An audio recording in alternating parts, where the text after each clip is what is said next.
الحمدللہ رب العالمین والصلاة والسلام علی سید الانبیاء والمرسلین اما بعد فاعوذ باللہ من الشیطان الرجیم بسم اللہ الرحمن الرحیم اللہم صلی وسلم وبارک علی سیدنا و مولانا محمد وعلی آلہ واصحابہ وبارک وسلم. ڈیئر ویورز اینڈ لسنرز، آپ اپنے پسندیدہ پروگرام روحانی مسائل کا حل سید شہریار داؤد کے ساتھ میں اپنے میزبان سید شہریار داؤد کو دیکھ رہے ہیں، اور میں آپ کی خدمت میں پیش کرتا ہوں السلام علیکم ورحمۃ اللہ وبرکاتہ. ویورز اینڈ لسنرز، قرآن مجید فرقان حمید میں اللہ عز و جل نے اپنے حبیب طبیب صلی اللہ تعالیٰ علیہ وآلہ وسلم کی زبان حق ترجمان سے ایک حکم ارشاد کروایا. وہ کیا؟ میں آپ کو ترجمے کا مفہوم آسان الفاظ میں سمجھانے کی کوشش کرتا ہوں. اللہ عز و جل اپنے حبیب علیہ الصلوۃ والسلام سے ارشاد فرماتا ہے کہ محبوب علیہ الصلوۃ والسلام آپ ان سے کہہ دیجئے، تمام عالم سے، تمام لوگوں سے کیا کہہ دیجئے کہ میں تم سے کچھ نہیں مانگتا، کوئی محنتانہ نہیں مانگتا. جو میں نے تمہیں دین دیا، جو میں نے تمہارے ساتھ تبلیغ دین کی، جو میں نے تمہارے ساتھ محنت کی، تمہیں جہالت سے نکال کر نور کے منور دائرے کے اندر لے آیا، اس ساری محنت کا میں تم سے کوئی معاوضہ نہیں طلب کرتا، مگر ایک چیز. کیا؟ کہ تم میری اہل بیت سے مودت رکھو. ایک ہوتی ہے محبت اور ایک ہوتی ہے مودت. یہاں لفظ مودت کا آیا ہے. آج کا جو پروگرام ہم نے ترتیب کیا ہے، آج ہم نے اہل بیت اطہار رضوان اللہ تعالی علیہم اجمعین کی محبت اور ان کی مودت پر آج کے پروگرام کی ہم نے بنیاد رکھی ہے. آج کے پرفتن دور کے اندر بدقسمتی سے ہم اللہ عز و جل اور اس کے پیارے محبوب صلی اللہ تعالی علیہ وآلہ وسلم سے بہت دور ہوتے جا رہے ہیں. یہاں تک کہ ہمیں پتہ ہی نہیں ہے کہ ہم جس پیارے نبی صلی اللہ تعالی علیہ وآلہ وسلم کے امتی ہیں، آپ کے اہل بیت اطہار، آپ کے گھرانے کے افراد جو پاک قدسی ہستیاں ہیں، ان کا مقام اور مرتبہ کیا ہے. بس مختصر بات یہ ہے کہ آج ہم آپ کو انٹروڈیوس کروائیں گے یا آپ کی خدمت میں پیش کریں گے اہل بیت اطہار کی محبت کا کچھ تھوڑا سا سمجھ لے کہ جائزہ پیش کریں گے کہ ہمارے ایمان کا تقاضا کیا ہے. قرآن ہم سے اہل بیت اطہار علیہ الرضوان کی محبت کا تقاضا کیوں کر رہا ہے. ان ساری باتوں کے لیے ہمیں آج جو ہے بہت اچھے جوابات دینے کے لیے میں نے ایک بہت ہی اپنے خوبصورت محب بہت پیارے دوست کو آج کے پروگرام میں انوائٹ کیا ہے، جو ہمیں لاہور سے جوائن کر رہے ہیں. میں ان کا تھوڑا سا تعارف پیش کرنا چاہتا ہوں، پھر آپ کو پتہ چلے گا کہ یار یہ شخصیت میں نے کیوں مدعو کی ہے. ان کا نام ہے محمد دانیال مخدوم. اسلامیات، مذہب، تاریخ یہ ان کے پسندیدہ موضوعات ہیں. اب تک سیاستہ اور اصول مذہب احناف کی بہت ساری تفاسیر، تشریحات، شروحات اور سمانہ و سیرت کی بہت ساری کتابوں کا مطالعہ کر چکے ہیں. مجھے ان کے مطالعے کی عادت سے I am really very much inspired. ٹھیک ہے. پھر ان کے پسندیدہ ترین جو موضوعات ہیں ان میں سب سے ٹاپ پر ہے اہل بیت اطہار علیہ السلام کی محبت. اچھا، کچھ موسیقی سے بھی شغف ہے حضرت کو، اور اس کے علاوہ نعت و منقبت تو کیا پڑھتے ہیں، سبحان اللہ. میں جب لاہور گیا تھا کوئی ایسے کم و بیش 3 سال پہلے ان کے گھر حاضری دی تھی، بڑی خوبصورت. میں آپ کو ان سے متعارف کرواتا ہوں، آپ کا آج ان سے ملاقات کراتا ہوں. میرے ساتھ ہیں محمد دانیال مخدوم صاحب. السلام علیکم ورحمۃ اللہ وبرکاتہ. وعلیکم السلام ورحمۃ اللہ وبرکاتہ. شاہ صاحب کیسے مزاج ہیں؟ خیریت سے ہیں؟ الحمدللہ. آپ سنائیے کیسے ہیں؟ ٹھیک ہیں؟ الحمدللہ. جس طرح کا تعارف آپ نے میرا پیش فرمایا ہے ابھی، یقین جانیے کہ یہ آپ کی محبت کے سوا کچھ نہیں ہے، ورنہ میں اپنی ہستی کو خوب پہچانتا ہوں اور مجھے اندازہ ہے بس میرے رب کریم کا پردہ ہے اور کچھ نہیں. یقین جانیے کہ یہ بہت زیادہ تھا جو آپ نے بولا ہے. میں تو آپ کو پتہ طالب علم ہوں اور آپ استاد ہیں. ماشاءاللہ. بہرحال یہ آپ کی عاجزی اور انکساری ہے. آتے ہیں ہم اپنے موضوع کی طرف، کیونکہ ہمارے پاس وقت ہوتا ہے بہت کم. دانیال صاحب مجھے آپ یہ بتائیے گا، یہ جو اللہ عز و جل نے اپنے حبیب علیہ السلام کی زبان حق ترجمان سے یہ جو اللہ نے حکم فرمایا کہ میں تم سے کچھ نہیں مانگتا سوائے اپنی اہل محبت کی مودت کے، کیا آپ اس کے اوپر روشنی ڈالیے گا؟ سبحان اللہ سبحان اللہ. یہ آیا مودت کے نام سے بھی یہ آیا شریفہ جس کی آپ نے ابھی ماشاءاللہ تلاوت کا شرف حاصل کیا، یہ اس کے نام سے بھی مشہور ہے، اور علماء عرفاء اس سے بخوبی واقف ہیں. اور اس آیہ کریمہ کی مطالب، تشریح اور تفسیر سے ہماری کتب کے دفاتر الحمدللہ بھرے ہوئے ہیں۔ بدقسمتی ہماری یہ ہے کہ شاید اب اہل بیت علیہ السلام و رضوان اللہ علیہم کا ذکر اس انداز میں ہمارے یہاں ہوتا نہیں ہے جس انداز میں کہ ہونے کا حق ہونا چاہیے۔ صحیح۔ اور جیسا کہ نبی کریم صلی اللہ تعالیٰ علیہ وآلہ وسلم ہمیں حکم اور وصیت فرما کے گئے، جیسا کہ ہماری آگے کی گفتگو سے بھی انشاءاللہ یہ روشن ہوگا۔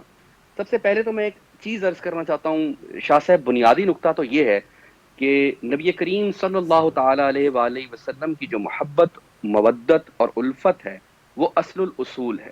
سبحان بنیادی طور پر جو محبت کا محور ہے، جو مرکز ہے، وہ نبی اقدس ختم المرسلین صلی اللہ تعالیٰ علیہ وآلہ وسلم کی ذات مبارک ہے۔ جیسا کہ کسی شاعر نے کتنا خوب کہا کہ محبت ان کی ہے روح ایماں، یہ دل میں کچھ اس ادا سے آئی۔ واہ، محبت ان کی ہے روح ایماں، یہ دل میں کچھ اس ادا سے آئی، کلی کے سینے میں جیسے خوشبو، گلوں کے دامن میں واہ واہ واہ واہ واہ، سبحان تو اللہ یہ سبحان اللہ۔ ہمارے سرکار صلی اللہ تعالیٰ علیہ وآلہ وسلم کی ہی محبت ہے جو ہم پر واجب قرار دی گئی ہے۔ اور آپ دیکھیے کہ صحیح مسلم شریف کی یہ حدیث ہے جس کا مفہوم یہ ہے کہ تم میں سے کوئی شخص اس وقت تک کامل مؤمن نہیں ہو سکتا جب تک میں اس کے والدین اور اس کی اولاد سے بڑھ کر اور اس کی جان سے بڑھ کر اس کو عزیز نہ ہو جاؤں۔ پھر یوں ہی غالباً مشکوات المصابیح میں ایک واقعہ پورا نقل ہوا کہ حضرت عمر فاروق رضی اللہ تعالیٰ عنہ نبی کریم صلی اللہ تعالیٰ علیہ وآلہ وسلم کی بارگاہ میں پیش ہوئے اور آپ نے ارشاد فرمایا کہ یا رسول اللہ، آپ میری جان کے علاوہ مجھے سب سے بڑھ کر عزیز ہیں، میرے والدین، میری اولاد، سب سے۔ تو آپ نے کہا نہیں، میں تمہاری جان سے بھی بڑھ کر اگر عزیز ہو جاؤں تو پھر کامل الایمان ہوگی۔ یہ جملہ آپ نے اپنی زبان اقدس سے فرمایا اور حضرت سیدنا عمر اسی وقت بولے کہ انہوں نے کہا یا رسول اللہ واللہ کہ آپ مجھے میری جان سے بھی بڑھ کر عزیز ہیں۔ تو نبی کریم صلی اللہ تعالی وسلم نے فرمایا الآن یا عمر، بالکل یہ کامل ایمان ہے، یہ درست ایمان۔ واہ واہ واہ، سبحان اب اللہ۔ دیکھنا یہ ہے کہ وہ حبیب خدا، جی میں یہ چاہ رہا ہوں کہ ابھی ہمارے پاس آ رہا ہے ایک مختصر، دانیال صاحب میں آپ کو یہاں تھوڑا سا روکوں گا کیونکہ ہماری تھوڑی سی یہ مجبوری ہے کہ ہمیں ایک بریک پر جانا ہے۔ کئی مت جائیے گا ویورز اینڈ لسنرز، ہم فوراً آ رہے ہیں اور آپ کو یہی واقعہ انشاءاللہ مزید محبت کے ساتھ سناتے ہیں۔ شکریہ، آئیے گا ذرا تھوڑی دیر سے بعد۔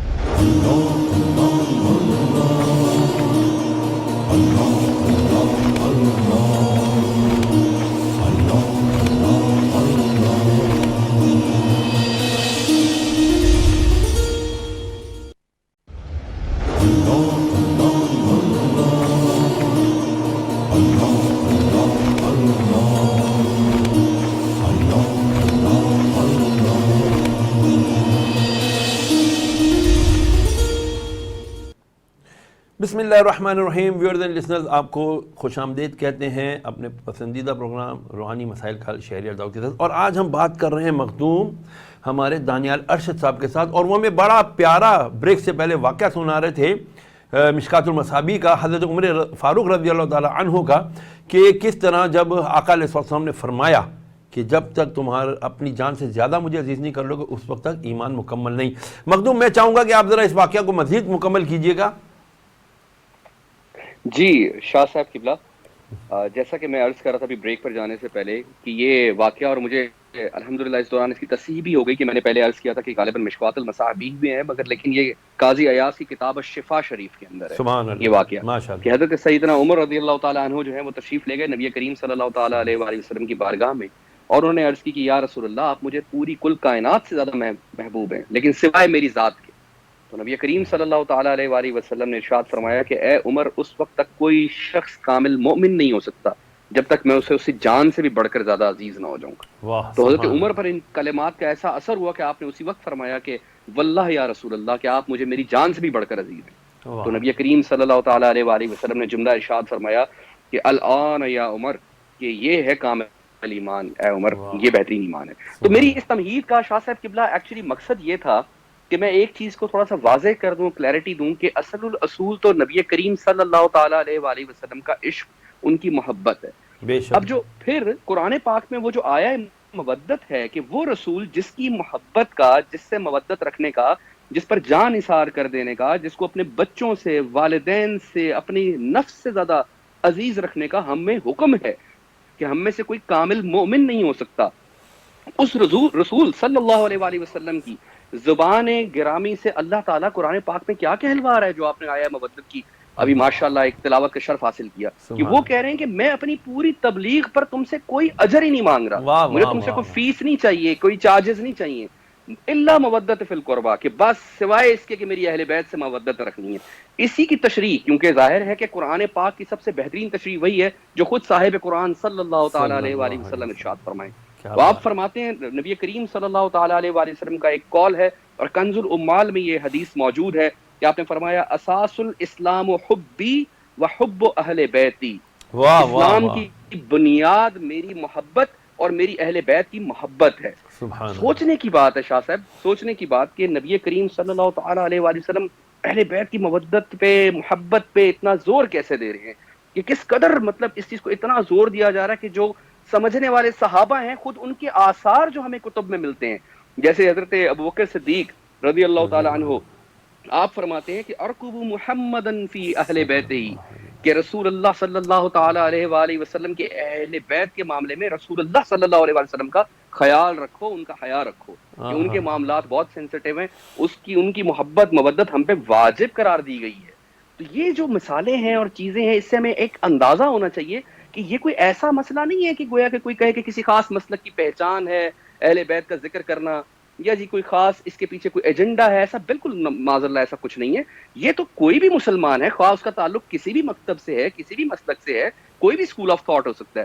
یہ بنیادی ایمان کے جزو میں سے ایک چیز ہے کہ جناب نبی کریم صلی اللہ تعالیٰ علیہ وآلہ وسلم کی محبت و مودت اور ان کی تتبع کے اندر، یعنی ان کی فالوورشپ کے اندر انہوں نے ہی حکم ہمیں فرمایا، اور قرآن پاک میں اللہ نے ان کی زبان گرامی سے کہلوایا کہ ان کی اہل بیت خاص سے محبت ہم پر واجب ہے، ورنہ ہم کامل مومن نہیں ہیں. اچھا یہاں میں ایک سوال کروں گا دانیال صاحب. آج جو ہماری یوتھ ہے، جی جی نوجوان نسل ہے، جی ان کو واللہ کچھ بھی نہیں پتا. وہ کہتے ہیں یار یہ تو شاید کسی ایک مکتب خاص مکتب فکر کا شاید یہ تھاٹ ہے، اسی لیے اگر ہم اہل محبت، اہل بیت اطہار کی محبت کا تذکرہ کریں گے یا دعویٰ کریں گے تو ہم شاید وہ ہو جائیں گے. ذرا اس کی تصحیح فرمائیے گا. اچھا انفارچونیٹلی شاہ صاحب اس میں میری نا ایک رائے ہے تھوڑی سی، جی میں شاید میرا اوپینین ڈفرینٹ ہو سکتا ہے، اور میں پیشگی یہ عرض کرنا چاہوں گا کہ میرا جو بھی اوپینین میں بھی یہاں پر دوں گا وہ میرے ذاتی مطالعہ اور ذاتی مشاہدہ ہے، اس کا حصول ہے، جس میں یقیناً میں ایک عام بشر آدمی ہوں اور میرے سے 100 غلطیاں ہو سکتی ہیں، میں غلط بھی ہو سکتا ہوں. تو کوئی میری تصحیح بھی کر دے گا تو میں بلا جھجک انشاءاللہ اپنی تصحیح کر لوں گا. تو ٹھیک ہے. میری عرض یہ ہے کہ میرا جو مشاہدہ مطالعے کی روشنی میں رہا ہے، یا جتنا میں نے اسٹڈی کیا ان موضوعات کو، مجھے لگتا ہے کہ شاہ صاحب یہ مرض آج کا نہیں، 8 سے ہزاروں سال پہلے کا بھی ہے. یعنی اللہ اسلام کی اگر اکبر. بظاہر عمر نبی کریم صلی اللہ تعالیٰ علیہ وآلہ وسلم نے جب دین کامل کر دیا اسلام، ورنہ اسلام تو وہی ہے جو سیدنا آدم علیہ السلام کے زمانے سے چل رہا ہے، ٹھیک دین تو اللہ کے نزدیک ایک ہی ہے. جی لیکن جو ہمارے سرکار حضرت صلی محمد اللہ مصطفیٰ تعالیٰ صلی علیہ. اللہ تعالیٰ علیہ وآلہ وسلم سے لے کے اب تک لگ بھگ 1450 سال گزر چکے. ٹھیک. 1000 سال سے اوپر کے اس عرصے کے اندر یہ مسئلہ بہت پہلے سے لوگوں کو رہا ہے کہ کوئی اہل بیت کا زیادہ ذکر کر دے یا اہل بیت کی مودت کی بات کر دے تو لوگ کہتے ہیں یہ تو کسی خاص مکتب فکر سے اس کا تعلق ہے. آپ دیکھیں کہ مسلمین کے بڑے بڑے ائمہ مثل امام ابو حنیفہ رحمہ اللہ تعالیٰ علیہ، مثل امام شافعی رحمۃ اللہ تعالیٰ علیہ، یعنی یہ وہ ائمہ مجتہدین ہیں جن کے ناموں سے منسوب پورے مذہب ہیں. مذہب سے مراد ہے فقہ ہیں، جی پورے جو مطلب اسلام میں مختلف اسکول آف تھاٹس ہیں، اور کروڑوں مسلمان، بلا مبالغہ کروڑوں مسلمان ان کی پیروی کرتے ہیں، ان کے مطابق فقہی اعمال کو بجا لے آتے ہیں دنیا بھر میں. ان ائمہ کے اوپر تہمت لگی ہے کہ یہ تو جی پتہ نہیں کس کوئی اور ہیں، یہ تو کوئی غلو کرنے والے ہیں، یا یہ ان کا تو کوئی تعلق مسلمانوں سے نہیں ہے. یہ بڑی زیادتی ہے، یہ بہت بڑی زیادتی ہے. تو اس آپ کے پیچھے شاہ صاحب میں اگر آپ سجیسٹ کو کریں کچھ. چھوٹی سی وجہ بتاؤں. جی جی میں بس اس کو یہی کہہ رہا تھا کہ اس کی اگر پیچھے ایک ریزننگ دیکھیں تو اہل بیت علیہ السلام کے فضائل اتنے ہیں کہ حضرت مولا علی علیہ السلام نے نہج البلاغہ میں ایک جگہ فرمایا کہ ہم وہ ہیں جو حسد کا شکار ہوئے. یہ آپ کا جملہ ہے کہ ہم وہ ہیں جو شدید حسد کا شکار ہوئے. بے شک. تو ان کے فضائل اس قدر تھے کہ آپ اپنے ہم اثر بھی بعض لوگوں میں اور دیگر لوگوں کے اندر آپ حسد کا شکار رہی ہیں. یہ ہستیاں اس حسد کی وجہ سے ہوا کیا کہ سیدنا امام احمد بن حنبل جو کہ ہمارے 4 مطلب آپ دیکھ لیجیے کہ ائمہ فقہ ہیں، ان میں سے ایک بہت بڑے فقیہ ہیں حضرت امام احمد بن حنبل رحمہ اللہ علیہ. ان سے ان کے صاحبزادے نے آ کے پوچھا کہ کیا وجہ ہے کہ میں یہ اکثر سنتا ہوں کہ بعض لوگ حضرت علی کی تنقیص کرنے کی کوشش کرتے ہیں یا ان کے بارے میں کچھ عجیب باتیں. انہوں نے آ کے اپنے والد گرامی سے پوچھا. یہ مسند امام احمد بن حنبل کے اندر یہ واقعہ ہے. جی امام احمد بن حنبل نے فرمایا کہ یار بیٹا ہوا یہ کہ حضرت علی علیہ السلام کے اندر اتنے خصائص تھے، اتنی خصوصیات تھیں کہ جب ان کا دشمن ان کی تنقیص کرنے کے لیے بیٹھا تو اس کو تنقیص کا کوئی پہلو نظر نہ آیا. اللہ اللہ. جب تنقیص کا کوئی پہلو نظر نہ آیا تو دشمن نے طریقہ یہ ڈھونڈا کہ ان کو بری طرح اگنور کر دیا جائے، ان کو سائیڈ لائن کر دیا جائے، اور دیگر غیر ضروری لوگوں کے غیر ضروری مناقب کو بیان کرنا شروع کر دیا جائے. تو یہ اہل بیت مظلوم رہے ہیں، اور میں سمجھتا ہوں کہ اہل بیت آج سے نہیں، اس وقت سے اب تک مظلوم ہے. اب ہوتا کیا کہ شہریار بھائی آپ جانتے ہیں کہ میں عمرانیات کا بھی اسٹوڈنٹ ہوں، تو ایک چیز ہوتی ہے جس کو ہسٹوریکل ڈسکورس کہتے ہیں. صدیاں اور دہائیاں لگتی ہیں کسی نیشن کو بننے میں، انسانی ایک پورے نظم اجتماعی کو بننے میں، یا یوں کہیے کہ معاشرے کے اجتماعی شعور کو ڈیولپ ہونے میں. اس میں دہائیاں اور بعض اوقات صدیاں لگ جاتی ہیں. تو جب صدیوں تک آپ سوچئے کہ آبکاری کی گئی ہو ایک ایسے نظریات کی جس میں اہل بیت کا نام لینا یہ کہلا دیا جائے کہ یہ تو کسی خاص جیسے مکتب فکر کی کوئی علامت ہے، مسلمانوں کا ان سے بس ٹھیک ہے ذکر کر لو، زیادہ ذکر مت کرنا ورنہ پتہ نہیں کیا ہو جائے گا، کوئی زلزلہ آ جائے گا، اس قسم کی جب ایک آبکاری کی گئی ہو تو لاشعوری طور پر اس کے اثرات مرتب ہونا یہ لاشعوری امر ہے. اس میں قصوروار نہیں ٹھہراتا نوجوان نسل کو، جس طرح بھی آپ نے کہا، تو لیکن ان کا قصور صرف یہ ہے کہ وہ کوشش تو کریں کہ آگے بڑھیں، تھوڑا سا پڑھیں، تھوڑا سا سیکھیں، استادوں کے قدموں میں بیٹھیں، تو انشاءاللہ ان کو ان کی معرفت کیوں نہیں حاصل ہوگی. مسلمان کا حصہ ہے، اس کے مجھے لگتا ہے مسلمانوں کے ڈی این اے میں ہے. جی بہت اچھی خوبصورت بات کی آپ نے مخدوم. الحمدللہ آپ کی باتوں سے دل بھر نہیں رہا ہے. ویئر لسنر میں آپ کو ایک بات بتا دوں، آج یہ چیپٹر یہاں بند نہیں ہو رہا، ہم اس کو کریں گے کنٹینیو کل بھی انشاءاللہ. کل بھی رات انشاءاللہ 9 بجے آپ ہمارے ساتھ انشاءاللہ ہوں گے، اور ہمارے یہی مخدوم دانیال انشاءاللہ العزیز ہمیں مزید اسی طرح کی اہل بیت اطہار کی پیاری پیاری باتیں ہمیں بتا کر ہمارے ایمان کو روشن کریں گے. یہ تھا ہمارا آج کا پروگرام اہل بیت اطہار کا ایپیسوڈ نمبر 1، محبت اہل بیت اطہار. کل ہم آپ کے ساتھ آئیں گے ایپیسوڈ نمبر 2 کے ساتھ، اور ہم آپ کو بتائیں گے، کوشش کریں گے کہ اہل بیت اطہار کی محبت ہی اصل میں ہمارے دین کا تقاضا ہے، ہمارے ایمان کا تقاضا ہے. اگر ہم یہ پورا کریں گے تو ہمارا دین اور ایمان کامل و اکمل ہوگا. میں آپ سے آج مختصر اجازت لے رہا ہوں، کل دوبارہ اسی موضوع کے پر آئیں گے اور آپ سے گفتگو کریں گے اور اپنے ایمانوں کو انشاءاللہ مزید جلا بخشیں گے. اجازت دیجیے اس امید کے ساتھ کہ اپنا بہت خیال رکھیے گا اور ہمیں دعا میں یاد رکھیے گا. السلام علیکم ورحمۃ اللہ وبرکاتہ.